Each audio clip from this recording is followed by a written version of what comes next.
This is DUNE TALK, a DUNENewsNet.com production. Join us now for the latest Dune news, reactions, and lively discussions. Hey everyone! As the world press tour for Dune Part 2 continues, we're excited to be back with another packed episode of Dune Talk Show for you. Movie news, rumors, and even an official casting announcement. This is Marcus, your editor at DUNENewsNet.com, and I can't wait to dive into today's topics with Garin and Simon. Hey everybody, it's Garin here. Excited to talk about the things we're going to go over tonight. But this is kind of a first. So Marcus knows something and he's holding out on us and he's going to reveal that and we're going to react right on camera. So we'll see how that goes. Yeah, like Garin said, Marcus has a dirty little secret that he doesn't want to share with the class right now. So, premieres, they were cool. Awesome. So what's the secret, Marcus? But interesting that we got some casting news with less than 2 weeks away. And still, we don't know who Tim Blake Nelson is. So that's a mystery. Okay, so important heads up for this episode, and as I mentioned in the last show as well. In the first part of this episode, we're covering the latest movie updates, and you won't have to worry about any spoilers.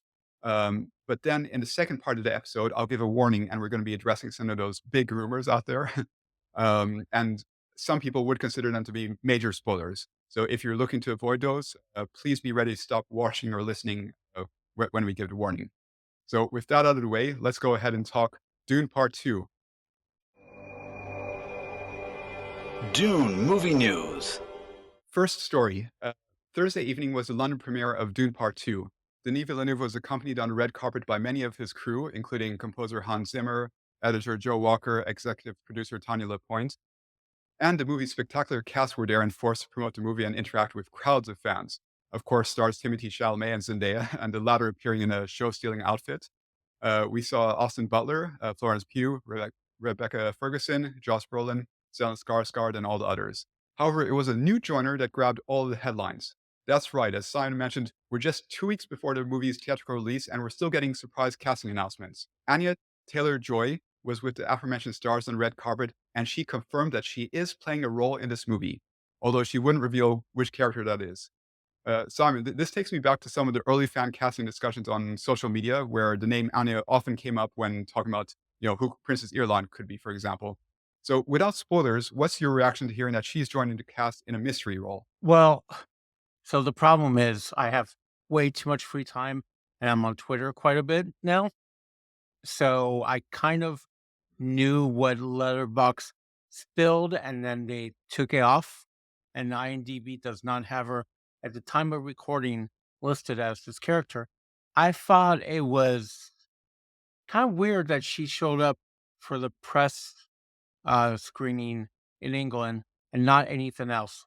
Like Leah Seydoux showing up in Paris. That was weird just seeing her and her weird Princess Leia outfit also was kind of giving hints of who we'll be talking about later. Was it just me or was Zendaya cosplaying as Maria from Metropolis or early 3PO sketches? Yeah, I agree with you, Simon. I thought it was a really kind of strange thing to do and have it be this big secret like it was talked about, but yet then you're going to have her walk out on the red carpet, or rather it was sand that they were on. That was a big move, but yet they're trying to keep this all a secret about who she's playing. So I just thought that was a strange combination of events. Positive is what a fantastic actor joining this incredible cast already.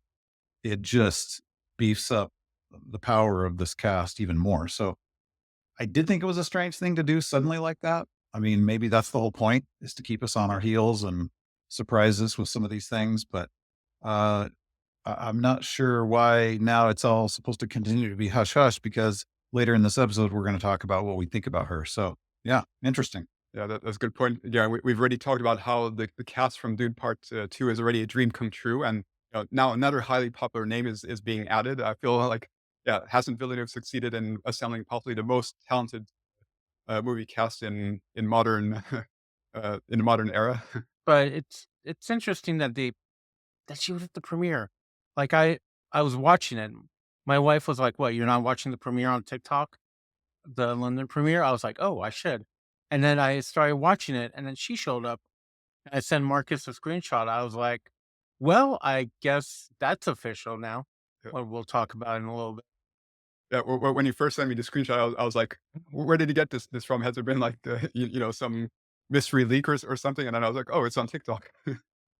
Yep, the tiki tack. And it was funny because then Variety posted an official article about it, and like some people were reacting negatively about Variety like spoiling that casting. But it's like, hey, she was there at the premiere. Like she officially confirmed it, on live on the biggest social media platform practically. So, but yeah, as mentioned, I thought it was really surprising. I thought they were going to keep this until until the movie premiered. But I guess after the Mexico premiere, I guess the information was already out there, so they felt that it made sense to reveal her. I don't know, or that could have been the plan all along. I guess they knew with a lot of people seeing the movie, it was eventually gonna get out, so they might as well make use of her star power to market the movie even more powerfully. Yeah, if you think about it just from a marketing economic standpoint, you've got this whole cohort of, you know, Anya Taylor-Joy fans and who may not have been, looking forward to Dune Part 2. Maybe it didn't even see Part 1. And suddenly they're like, "Oh, I love this person. I love this actor. I'm gonna go see this." So maybe a market driven decision, but maybe like you said, Marcus, this is going to be such a huge movie. It already is. And we haven't all seen it.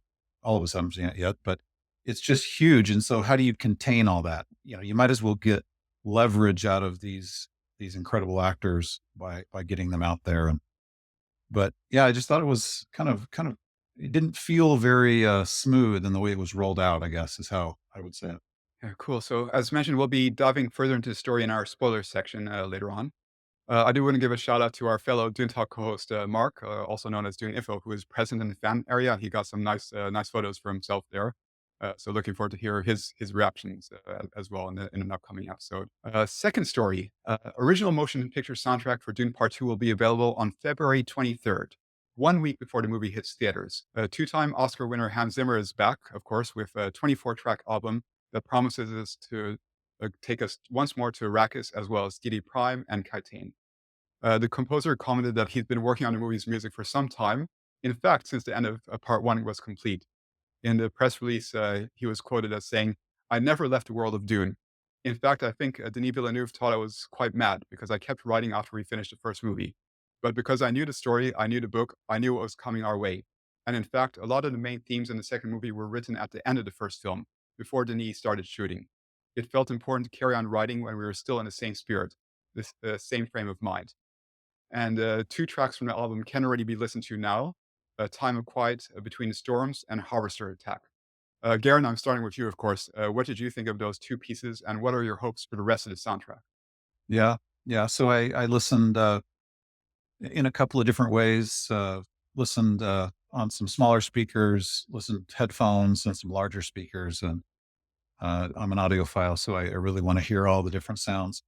What I was really struck by initially was the track "A Time of Quiet Between the Storms" because it's absolutely beautiful. Like it is. I think Denis asked Hans Zimmer to create a theme for the love that Paul has for Chani, and he wanted it to be heartbreaking. And I agree with Denis. I think Hans Zimmer nailed it. It's a very emotional piece. It's different. You haven't heard this before in part one. It's not a melody or sequence that you've heard before, but it's absolutely beautiful. And I think maybe we've seen from some of the trailer shots, we've seen perhaps some of the moments that this soundtrack that this track is playing behind. Perhaps when they're on the dune talking, and Chani talks about being in water and how is that possible? And I'm wondering if that's where that actually that track plays. Um, and then really just the fact that this is the theme, this is the love theme. So I would like to believe that we're going to hear elements of this theme throughout the film. And it's a long track list, as you can see on our website there. There's a lot of tracks, and it's interesting that this Time of Quiet Between the Storms track is actually track number 5, and it comes after The Water of Life. So you can kind of imagine that first opening sequences and sections of this film are going to be pretty intense, because obviously, we know in filmmaking, you have to give the audience a breather. You have to give them time to kind of collect their thoughts and get ready for kind of the next intense sequence. But I just think it's an absolutely beautiful piece, and I'm looking forward to hearing that theme in other tracks. And then immediately after that, you hear. I was listening on Apple Music. Immediately after that, you hear the track called Harvester Attack, and and again, I'm assuming that this is the Harvester Attack again. We've seen perhaps some of these images in the trailers, where the Fremen are attacking the Harkonnen uh, efforts to harvest spice. So it's really intense, and it's different again. I wasn't hearing kind of the same melodies or the patterns that you hear in part one. Now these sounds fit into the genre, they fit into the universe, but it's different. And I was really excited about that.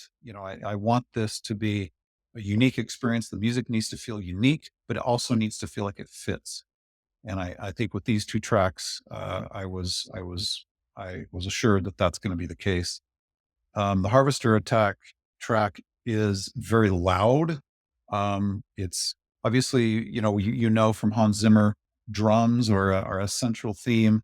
Not as many vocals, except at the end of the Harvester Attack track. That's when you hear a theme and a melody in vocals that you've heard from part one. And it's really the moment, if you remember in part one, uh, when Paul is being tested by the Reverend Mother Mohayim, and his hand is in the box, and he begins to kind of turn on her, and you see his strength coming through. It's that it's that moment, that melody that you hear right there comes, at least a form of it comes at the end of the Harvester Attack track. So again, there's that theme coming back again, the sort of the power of Paul and him coming into his own. But I really was most excited that I'm hearing new sounds, new melody, uh, new interesting themes, especially the love theme.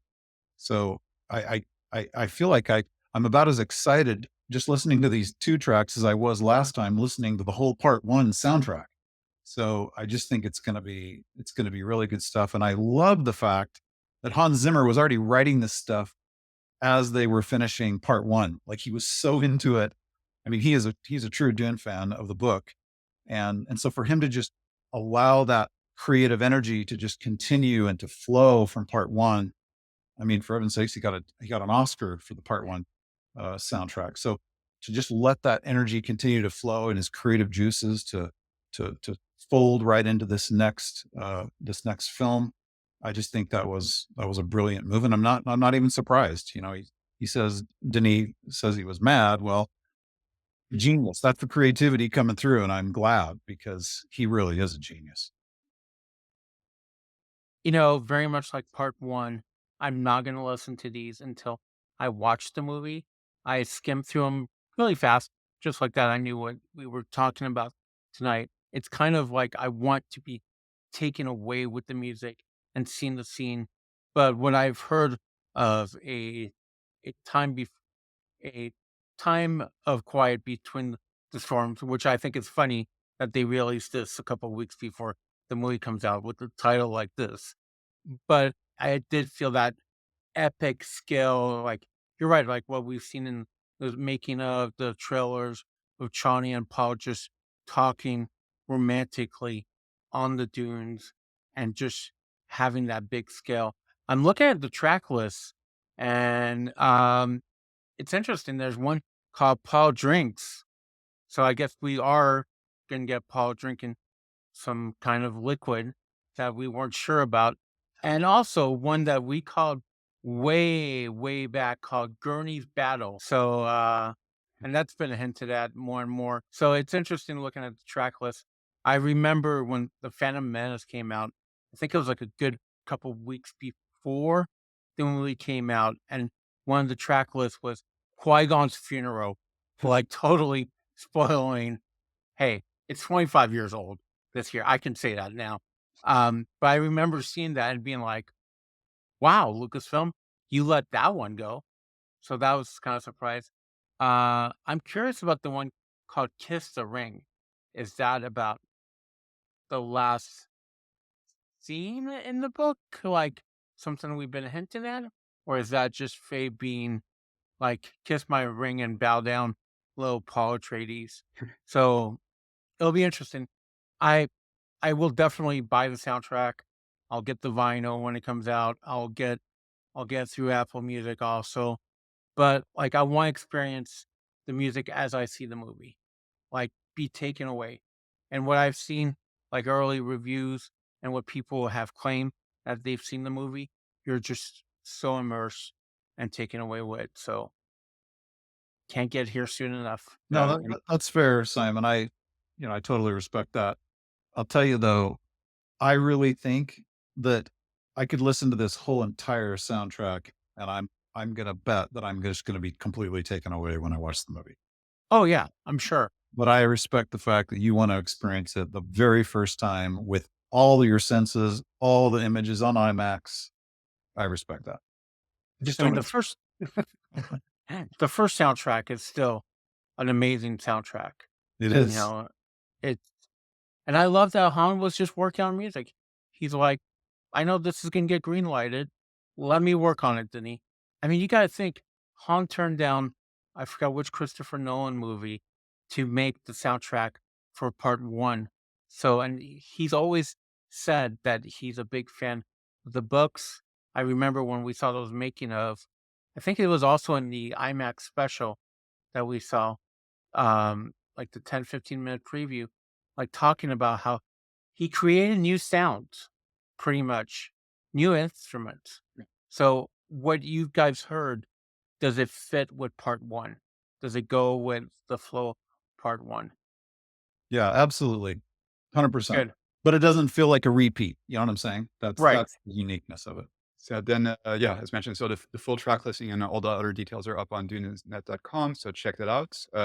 Going to our third story. So as we know, like the first movie, we're also getting a behind the scenes coffee table sized book for the movie, The Art of Soul of Dune, The Art and Soul of Dune Part 2, written by Tanya Lapointe and featuring hundreds of concepts, stills, and other images from the movie. That's going to be available on March 1. So when the movie premieres widely theatrically. So this week, Inside Editions also announced that we're again getting limited editions, so two special collector's editions, and those will be available at the same time. So there's going to be one portfolio version that comes inside an exclusive design slipcase with 4 digitally signed lithographic prints.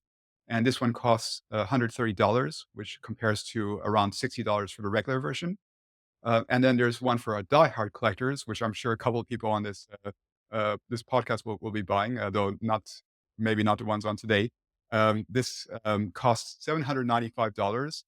Comes inside a deluxe clamshell box with 6 signed art prints, and more excitingly, you get your very own Fremen Thumper. It's a prop replica that actually comes in a box. And both of these versions have very limited runs, 750 pieces each, and can only be ordered direct through the Inside Editions website. Simon, are you getting the Art and Soul book, and will it be the regular edition, or are you tempted by one of these collector's editions?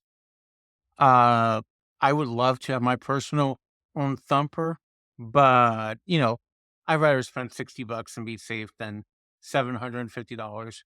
Um, I have the Art and Soul Part One, and I'm a big fan of all the making of like art books, and I love that they've changed the format over the years. It used to be, a tall, normal book, but now it's more widescreen, so you get better images.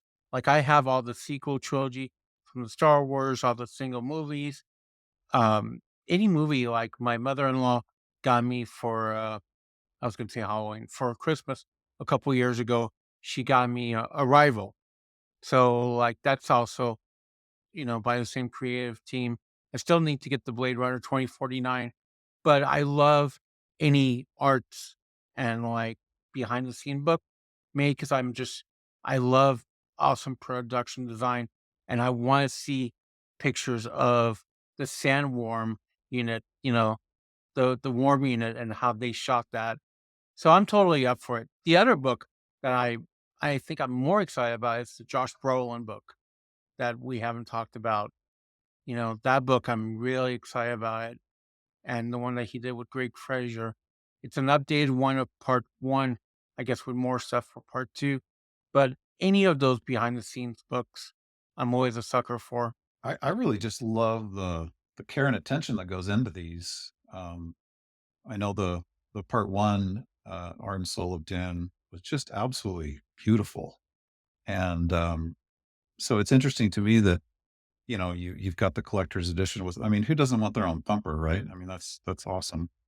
But yeah, I think it just helps everyone appreciate how much goes into this, how much preparation and thought and planning and effort just goes into creating these films. And I just love seeing it. I kind of like you, Simon. I used to, as a kid, I would get those magazines that was like the making of Empire Strikes Back, and I was just fascinated. I would just pore over those for hours, just understanding how did they do that? How did they make that look so real?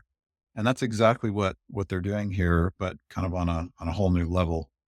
So, and then I'm noticing on this, on our website, or rather on our Twitter, that image on the cover, isn't that the symbol for Fremen? Do I have that right, Marcus?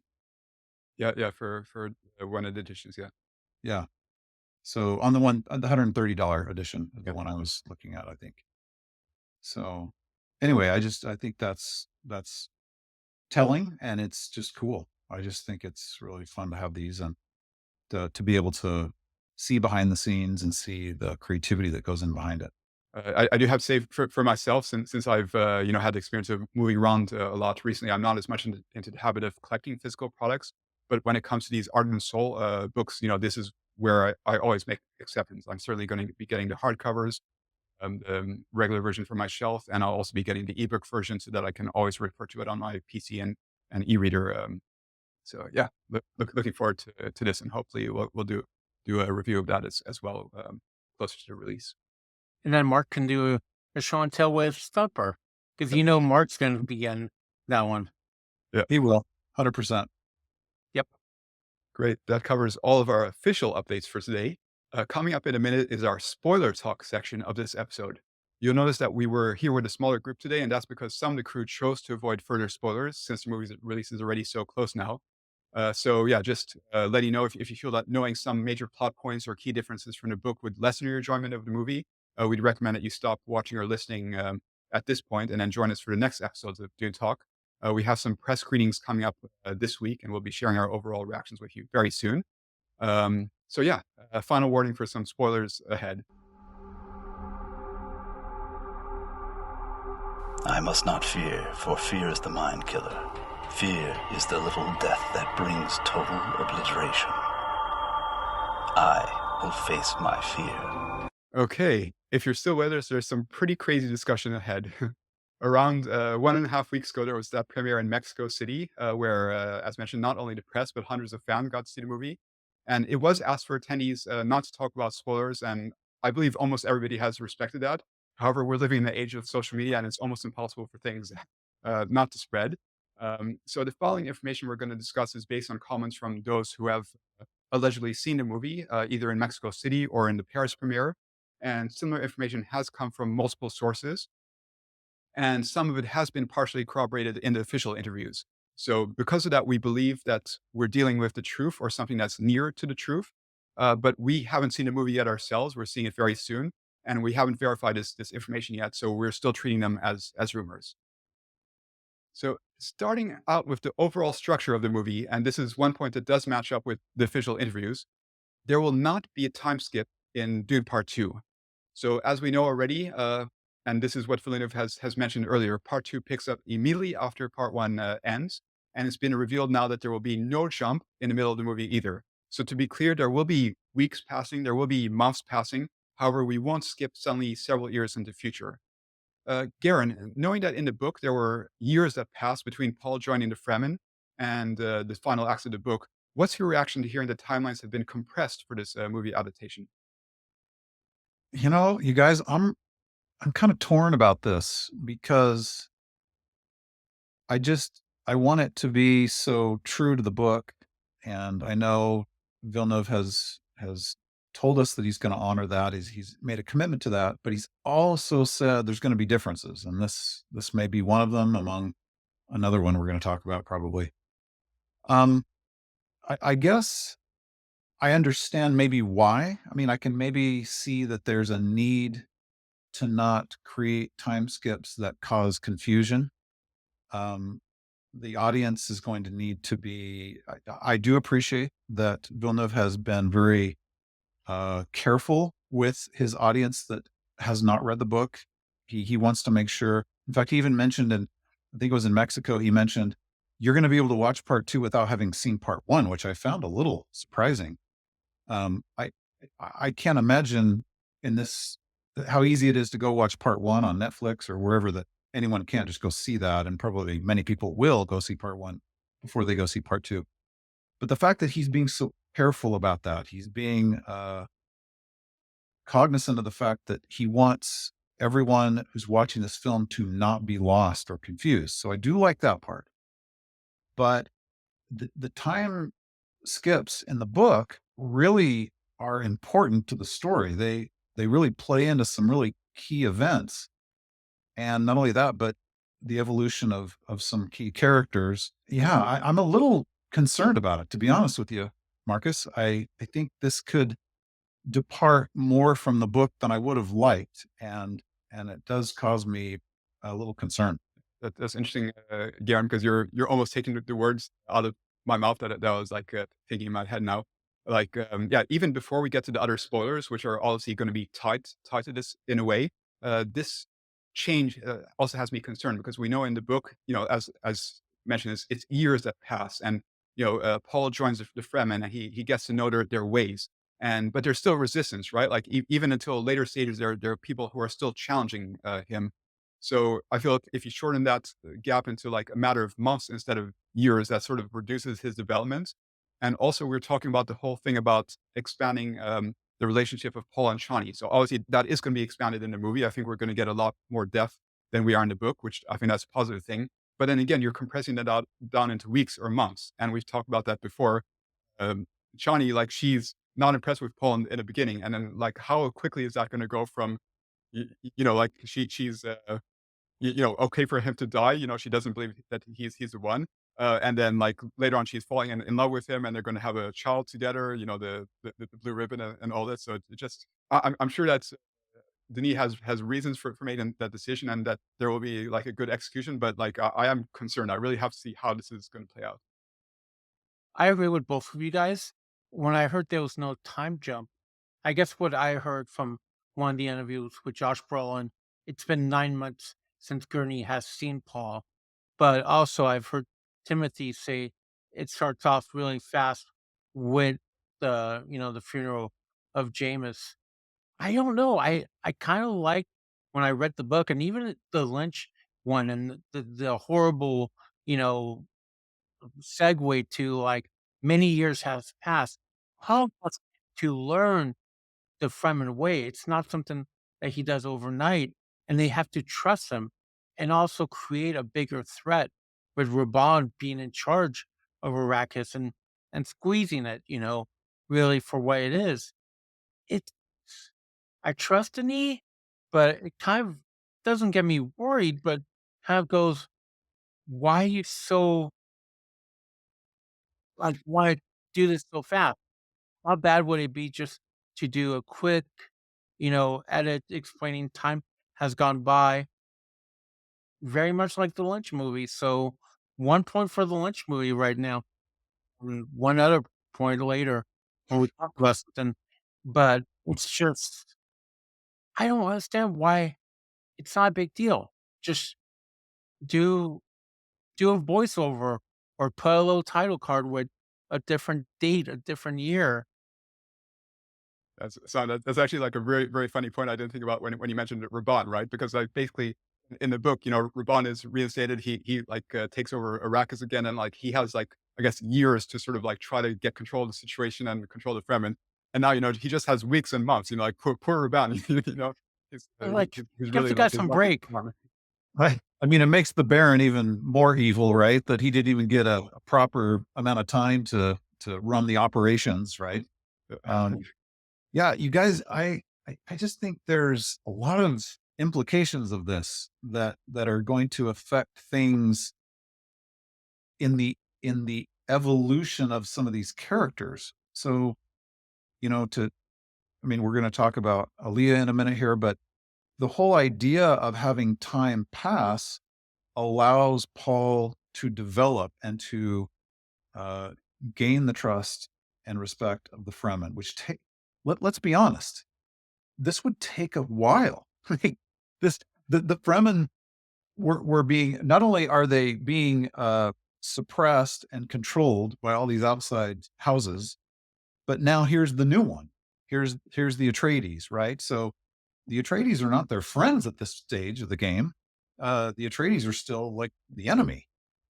Even though the Duke did promise Stilgar, we will never, kick you off of this land and all that, but I don't know that that's going to mean a lot to Stilgar, right? He's going to be very distrusting of this. This is just the new occupiers.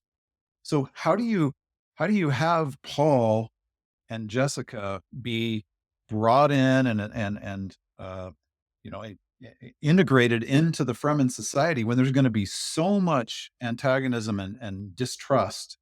And how do you do that without there having time pass so that then we as the audience believe, oh, okay, yeah, now they trust Paul. Now they see Paul as their leader. So that is one major concern. And not only that, but think about the time that it takes to integrate into a foreign culture. It doesn't take weeks. It takes years to be able to be a part of a culture and understand the nuances of that culture, to build relationships, to understand things that are completely foreign to you. I mean, as an Atreides growing up on Caladan, Paul has zero understanding other than his prescient visions. Okay, I'll give him that. But he has no understanding of this society, let alone Arrakis itself. So to me, you need to have time for these things to be believable to the audience. So, gosh, I could even name some more, but I'll stop right there. Well, it's also like Duncan mentioned in the first movie, he's like, I had to build trust with them. I had to get their loyalty to like believe that I was good. And like you were saying, Garin, going to a different culture takes years. Yeah, I think the word that I was looking for is sort of, I guess, well, first of all, we have to see the movie to see how it's executed. But I guess my concern here is that it makes the story feel smaller, if that makes sense. Because already in part one, we saw Caladan and we saw Erskine, but like it felt like everything was happening in those noble centers of life. So on Caladan, we only saw Castle Caladan and some shots of nature. We didn't see like what life was like for the people of that world, and we didn't even see any of the the city there. Same thing on Erskine. We saw what was going on inside the residency, but we didn't see what life was like on the streets. And then now it feels like, okay, we're going to see the Fremen way of life, but we're going to see like how it is in one siege, and then it's going to be interesting to see how they connect with the other siege. So again, yeah, it's going to be interesting to see how it's executed. But that would be my main concern, that we're going to have less development, that the story is maybe going to feel smaller than it should. And I'm trying to think through Villeneuve's other films.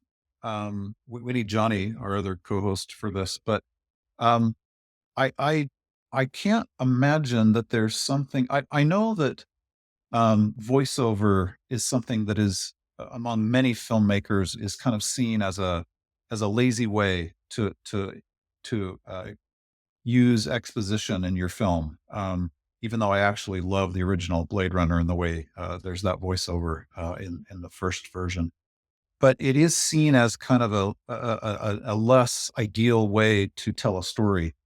But I wonder if there's something about this time skip that Villeneuve is trying to avoid for some reason, because it's an important part of the book. So why wouldn't he just allow that to be in his film? and he's a talented enough filmmaker that he would know how to do that in a way that would not be confusing or so I'd just be really curious to know what went into that decision, and I'm sure it was he and the other uh, John Spates and the other writers that made that decision. But I just think it would have been okay. I'm trying to imagine what would have been wrong with that to allow some time to skip, particularly in the case of Leto II and Alia and all these other characters, and Paul himself. Um, I just think it would have been fine to do that. I don't think it would have been a problem in my mind. I Yeah, so I mean, guess you have Joe Walker, one of the greatest editors around. I could easily don just a quick montage.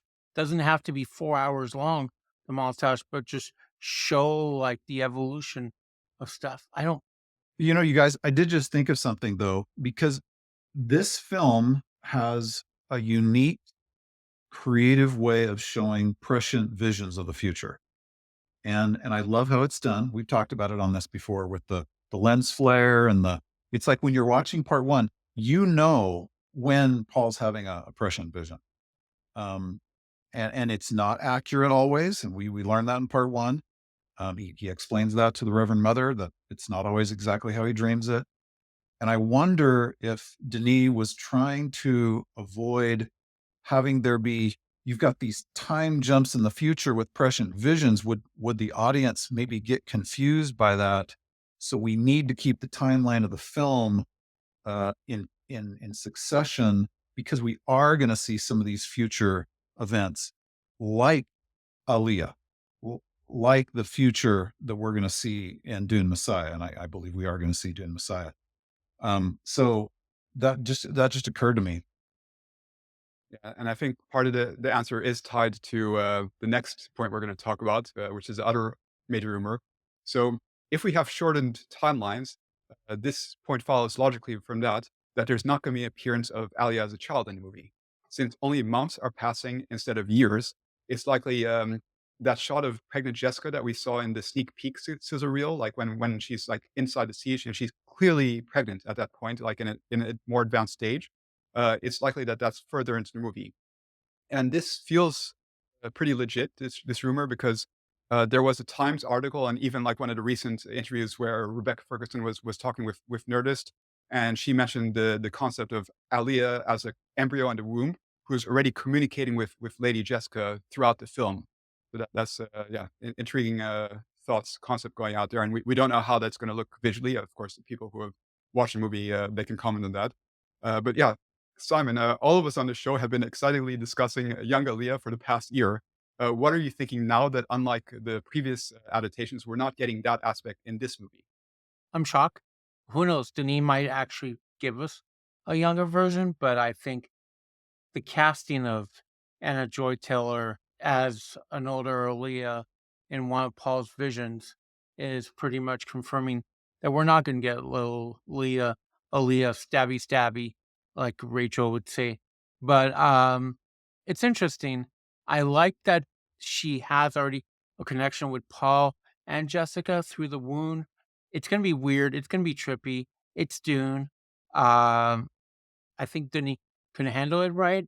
Of course, I would love seeing a little kid with a crest knife, full spoiler modes, like we said, and being like, and now, Baron, now you will die. You know, I would love to see that. Like me and Garin were saying, score one for the David Lynch movie for actually being more accurate to the book than the Villeneuve movie at this point. But it's interesting. I mean, time will only tell.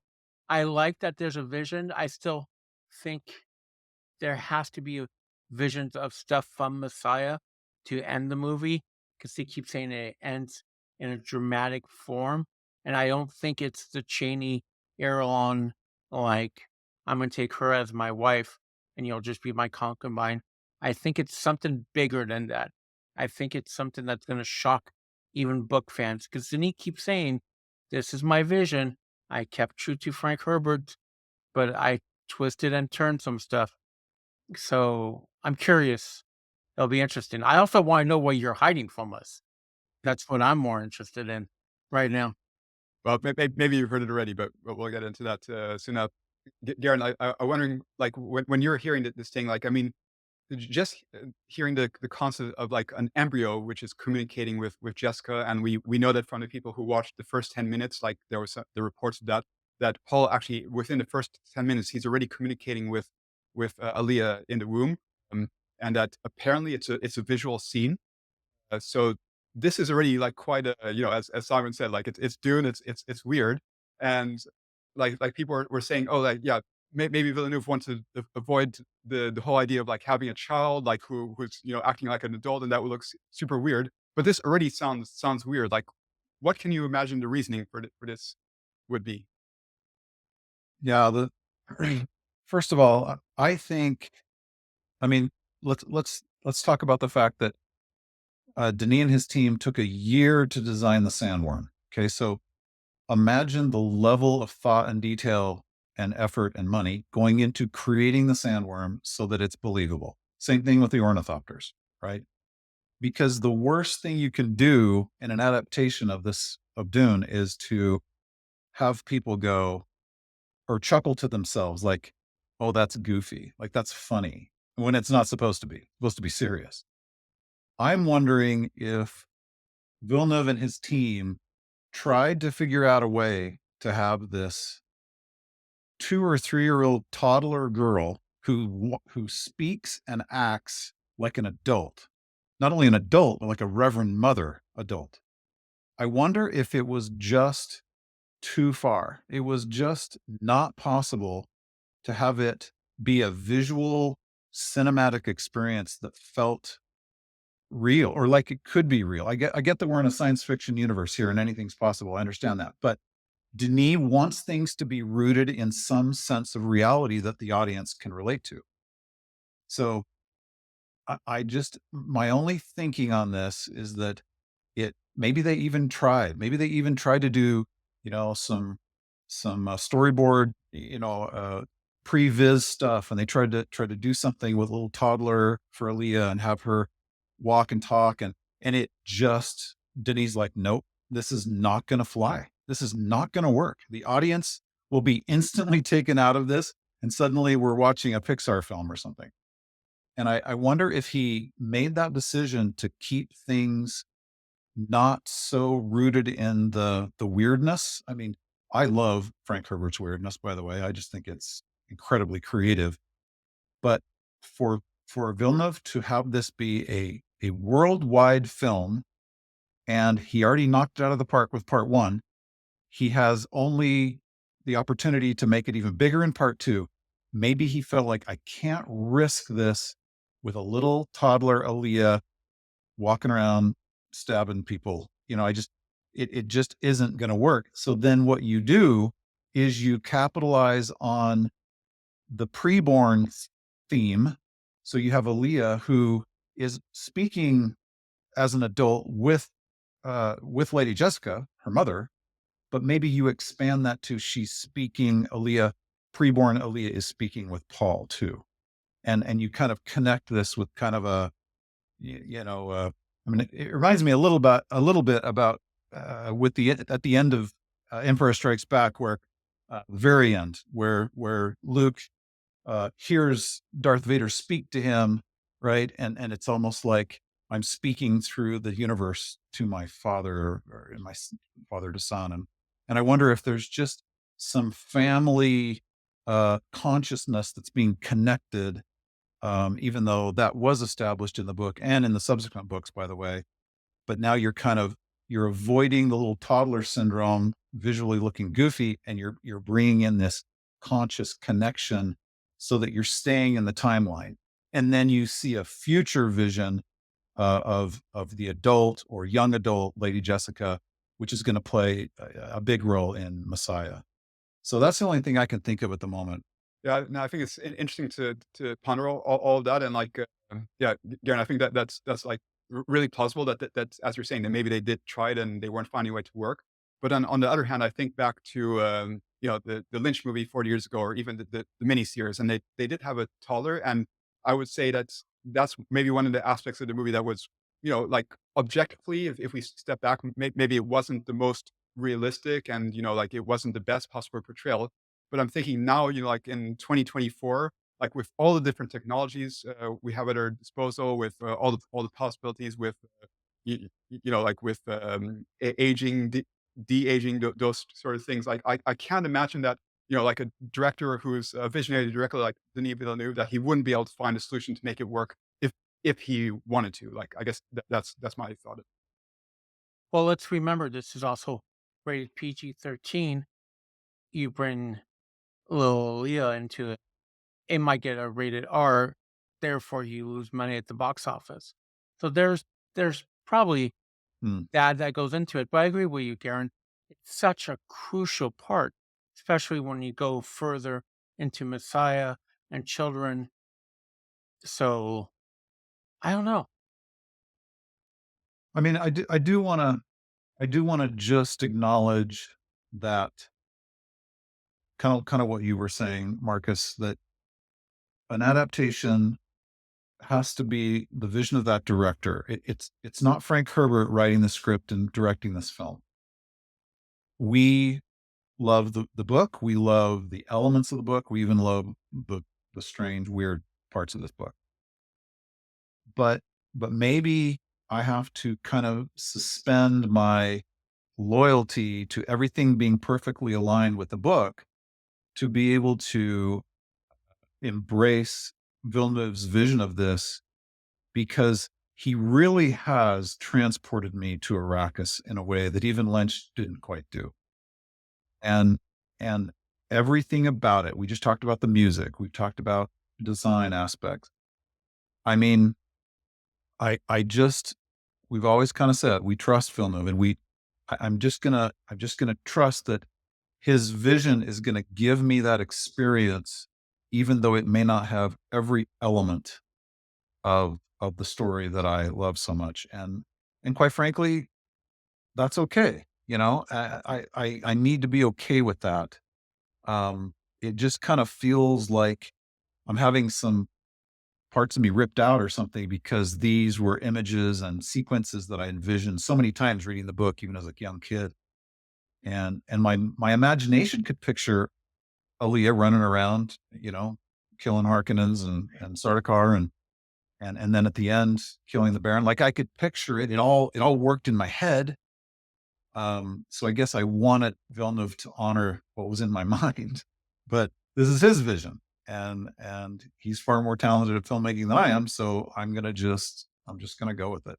Yeah, and I think one of the things we mentioned in Dune Part One is that there were already some significant changes, which sort of you realize that when you're watching the movie on screen and you're watching the book, I mean, it's not exactly the same thing. There are some differences there, but it was still the feeling that, you could imagine that the banquet scene happened off screen. You could still sort of fill in the gaps in the mind.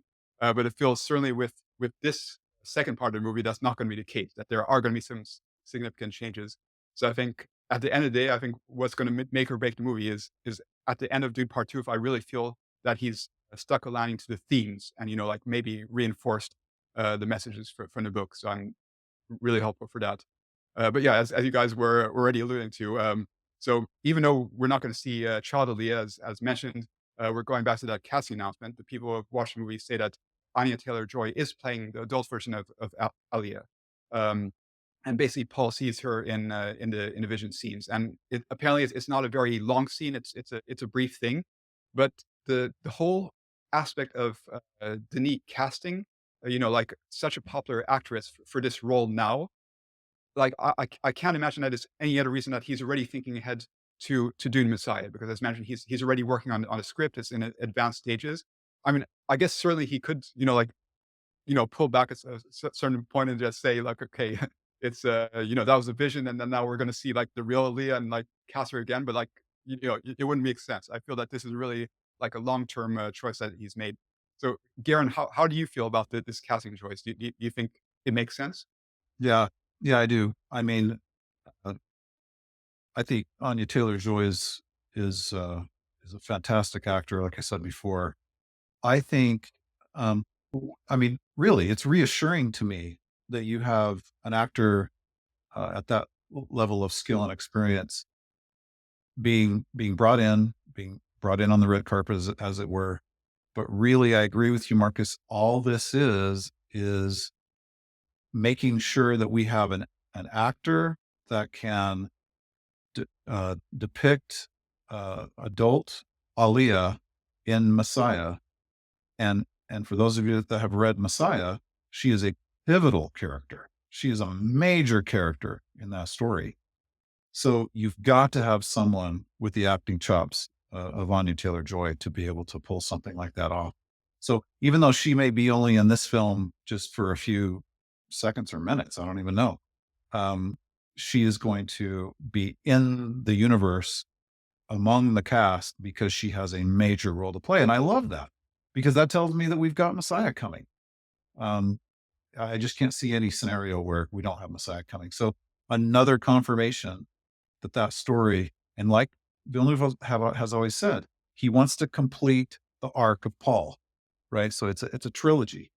And I really am excited that this is another indicator that he is going to be able to fulfill that trilogy vision with Messiah. I think it's a smart choice. It's very much what he did with Zendaya. Was, I'm going to use sports term, but kind of drafted her for part one, showed her a little bit of screen time, and then be like, hey, I'm going to give you a bigger role in part two, which she apparently has. And same thing with Florence Pugh. I think I even heard Zendaya and Florence talk about that, how Florence was just brought on for what is a bigger part than the book. But still, when Messiah gets made, she's going to have a bigger part. And I think the same thing with Anya Taylor-Joy. So it's kind of getting your draft picks and saving them for later when the time comes. The other thing is, I think we've seen her in one of the trailers. I think a couple of months ago, I think it was the second trailer. But remember, Garin, you even said it looks like a younger Rebecca Ferguson outline of some woman walking. So maybe that is on Anya Taylor-Joy. So I think we've seen her, but we didn't realize that it was her at that time. Yeah, and Rebecca and her, there were shots at the UK premiere. You can be like, yep, I can see mother-daughter relationship, like how they look. And yeah, I'm not sure if you guys had heard this or not, so I kept it for when it lastings. So if we don't have a baby Alia walking around with a knife, who kills Baron Harkonnen? Do you want to take a guess? So I've heard this. I think I even sent this to you. What was going on? I still think it's Feyd-Rautha, but there is the big rumor that it is Jessica. Yeah, Jared?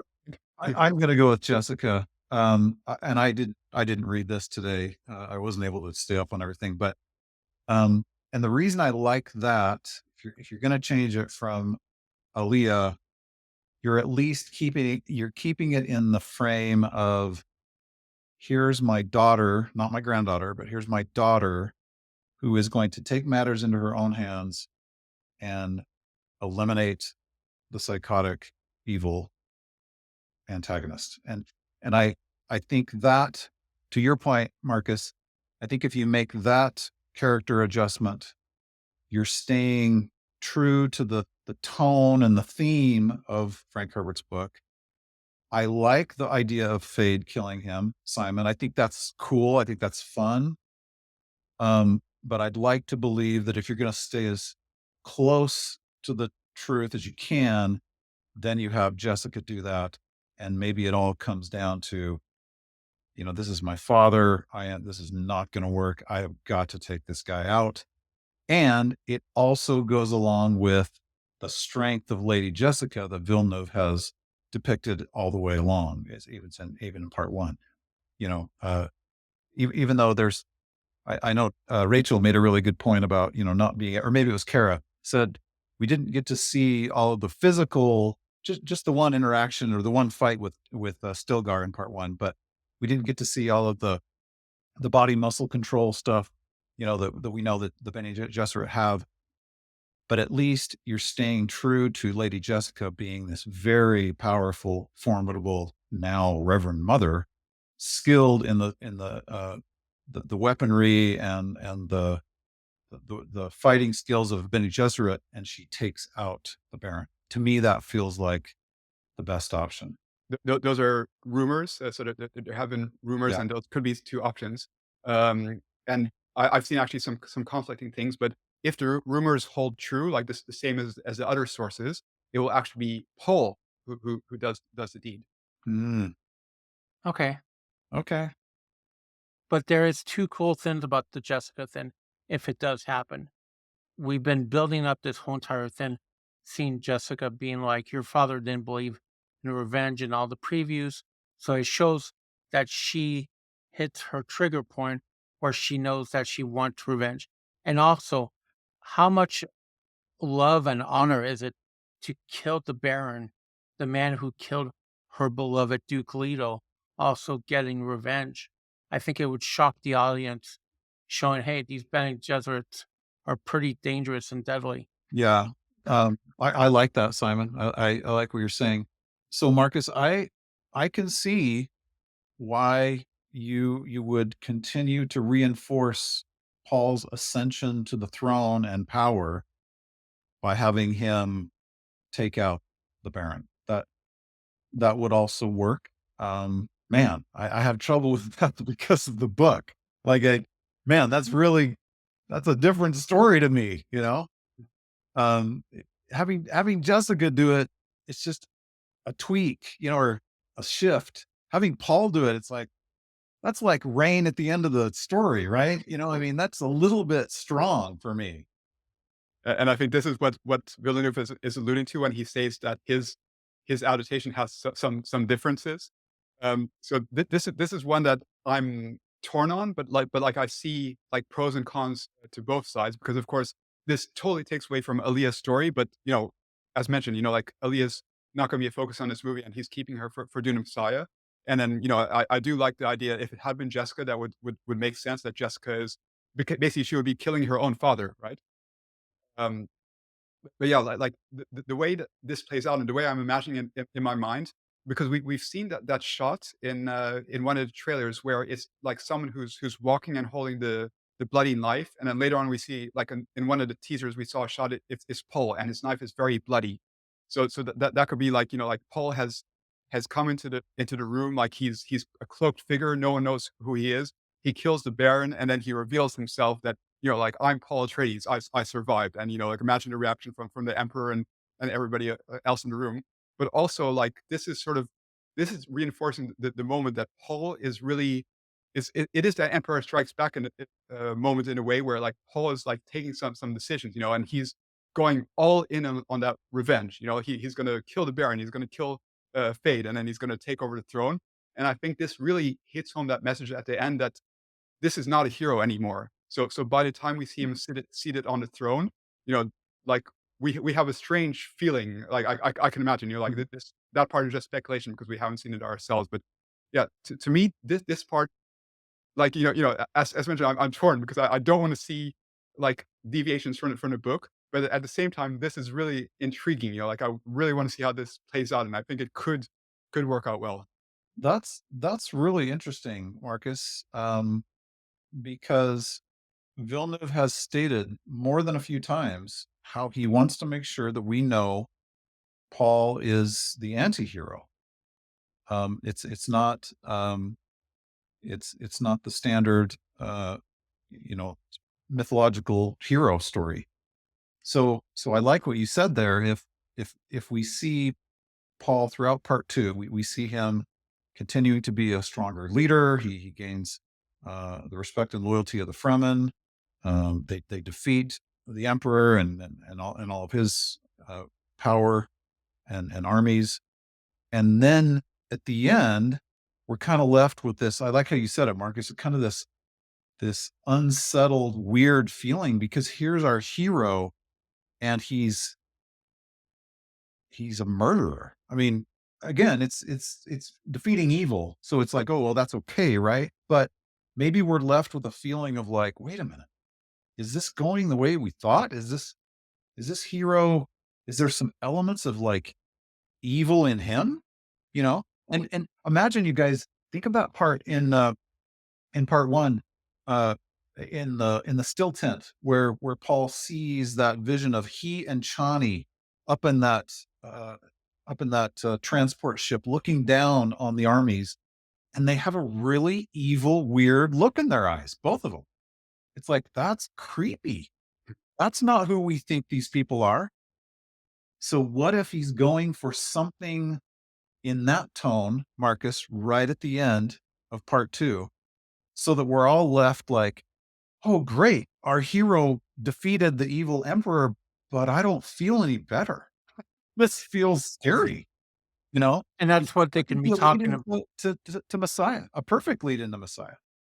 that's what they can be talking about, how it's an uncomfortable ending where you're just like, "Oh, he defeated the bad guy, but has he become the bad guy now?" I mean, it's only one person. It's not like 61 billion people later on, but it would end with that weird, uncomfortable feeling like, "What did I just watch?" And especially first time we ever see Paul, he's in his bed, he's like this little weak little figure, and now he's the most powerful human being around. Yeah, and that right there, if our theory was correct, that right there does stay true to Frank Herbert's purpose and reason for writing at least the first two books in his series, right? That was a message that he underscored with. That's why he wrote Messiah. He wrote Messiah because he wanted to make sure all the fans, all the audience knew that this, be careful of who you decide your leaders are, and be careful who you follow, because they may not be who you think, and they may not have the integrity to stay good. They may be twisted over time into something that you hated in the beginning, that you were afraid of. So, so I think we could be really onto something, you guys. I think this could be some reasons how that ending could feel very unsettling. Going back to, I guess, a bit before the ending, one of the other, I guess, changes or like things that we were like speculating about before that doesn't seem to be the case is if we're not going to have like Alia being born, or at least we're not going to be seeing child Alia, we're also not going to be seeing baby Leto II, right? Because like, Chani will obviously, if she gets pregnant in the movie still, like that will be after like Lady Jessica's pregnant. So she definitely won't give birth. So there I'm a bit like unclear from some of the rumors I've heard. Is it just not going to be part of the movie because we do see the blue headband Yeah. from Chani, or is it just going to be like, okay, he wasn't born yet? But it's weird because we do see Chani fighting at the end. I can't imagine she's fighting at an advanced stage of pregnancy. But Yeah. Hmm. I really liked what we talked about last time, you guys, about, that new image of Feyd and some of the Harkonnen uh, minions behind him that appeared to be a siege. And I really like the idea of, Feyd being the one who kills Leto II as a baby, as a newborn, whatever. I just thought that creates the motivation, and the motivation in Shawnee, or at least it enhances it, and it brings us audience into hate Feyd even more. Like it just hits the stratosphere in terms of how much we despise this guy now. But yeah, I don't know if there's time. I don't know if you can, if there's no time skip, how do you do that? yeah, because I mean, if Aaliyah's not going to be born, then obviously this child from Paul and Chani is going to be born. So I think that plays into like the second theory that I mentioned last week, which based on rumors could be seems the most likely now, is that Feyd attacks the Siege, he kills Shishakli and other Fremen, and like, of course, I don't want to downplay that because that's going to be also an emotional moment because they're playing up this character to have a bigger role in the movie, and we're going to feel for her. But like I do feel it's like a huge missed opportunity that you have an actor like Zendaya who's played all these like amazing drama roles, and we won't have the opportunity to see that performance of her losing her first son on a screen. Like that's I feel is a miss. Yeah, I think that's a huge missed opportunity to feel the emotional, heart wrenching sorrow of having. I mean, if the focus, just like we see in the movie poster right now, what is the movie poster? I mean, the main one. It's Paul and Shawnee right there. That's it. It's about them. This story, even though there's so much around it, this story is about them and their relationship and the love. We just got done talking about the love theme that Hans Zimmer wrote, right? It's the love between them is so important. Well, what is more dramatic than having their firstborn son, who they name after his grandfather, Leto, they name him Leto after the Duke, and he's murdered. He's murdered in the attacks from the Harkonnen. To me, that's just a huge missed dramatic opportunity.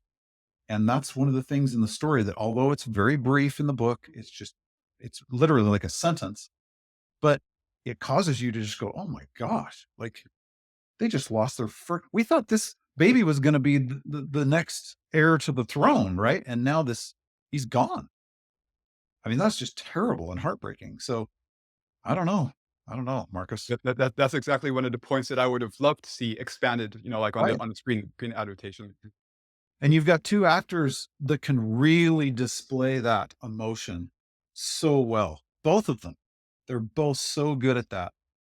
And we might not see it. So I think, covered the major rumors out there. I think there's some smaller ones, but we've already like have a long show, so I think we've covered the most important ones. And I think, as mentioned, the most important thing, we have to see that how these are executed, and we're seeing the movie in such a short time. So I'm looking forward to actually see these scenes for myself, and then make my mind up about them. But I'd say, like, to summarize for myself, I think most of these rumor spoilers that we've talked about, like, I do have concerns, and I don't like the sound of them deviating away from the book so much. But then when I hear that point about the ending, and Paul being the one to kill the Baron, it sort of does give me hope that there's like a vision for this, and that it's going to sort of um, have like a really strong impact at the end. But along the way, I feel that I'm going to be uh, unhappy with some of the missed opportunities along the way.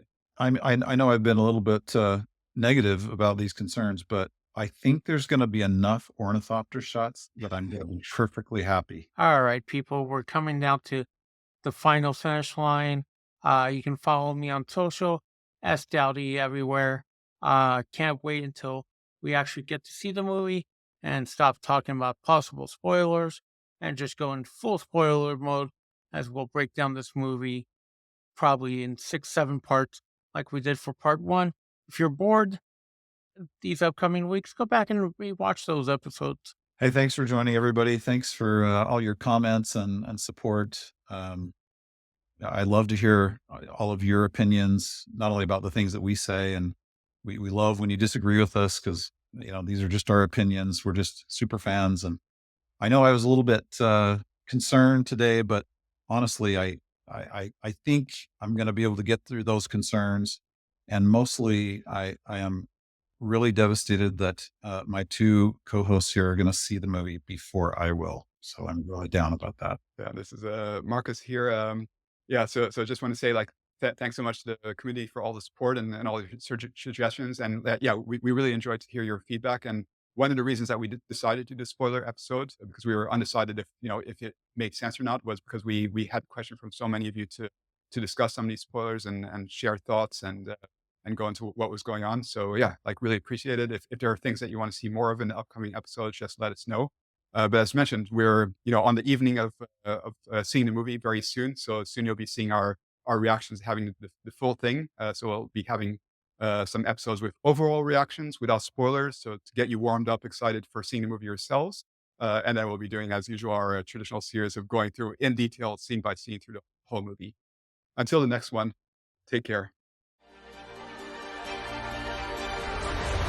We hope you've enjoyed Dune Talk.